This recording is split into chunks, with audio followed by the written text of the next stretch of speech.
31 May 2025 yıl Selen Rayon Arbatan kendi.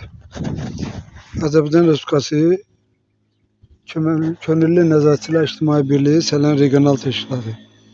Mən Həsənov Kamal Məhəmmədoğlu çəkirəm bu videonu. Bir həftədən əvvəl buradan traktorun getməsi nəticəsində bu dirək 3 idarənin burada avadanlığına ziyan dəymişdi. Onlar ikisi qaydaya qoydular. Lakin Azərbaycan Online'ın bu direği bu vəziyyətdə elə qaldı. Demək, bu barədə şəxsən mən bir vətəndaş olaraq götürüb Azər Online şirkətinin qaynaq xəttini yığıb 2 dəfə məlumat vermişəm ki, sizin dirəyiniz əyri vəziyyətdədir, yəni qəzalı vəziyyətdədir. Gəlin onu dəyişin. Demək, gətiriblər həmən bu dirəyi bir neçə gün əvvəl atıblar bura. Demək olar ki, bir 4 gün olar, 5 gün olar buradadır. Qəzadan 2-3 gün sonra mən onu bura müraciət edəndən sonra gətirib bu dirəyi atıblar bura.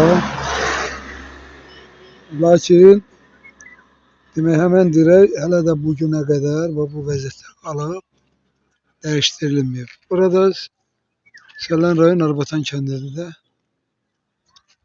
Selen Rayon Arbatan kəndidir. Dəfələrlə ora-bura müraciət eləmişik. Elə bilsən ki, bu malın yiyəsi yoxdur. Dövlətin malına qarşı.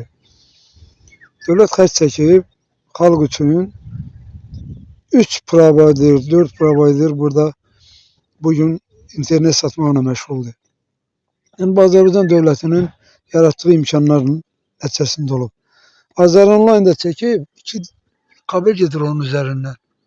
Hələ də onun biri istifadədə deyil, biri istifadədədir. İndi Telekomun da buradan avadanlığı gedəcək. Onlar da öz internetlərini Aztelekom da buradan satacaq. Lakin bu günə qədər bu dirəyi gəlib dəyişən yoxdur. Dirəyin də bax, nömrəsi, qeydət nömrəsi 24 877 VG4.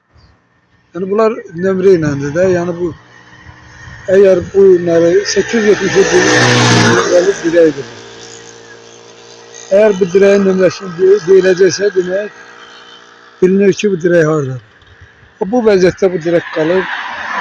Əlaqədar buna baxan təşkilatlardan xahiş edirik ki, bu dirəyin dəyişdirilməsinə, bu turbanın yiyəsinin tapılmasına bizə kömək edin.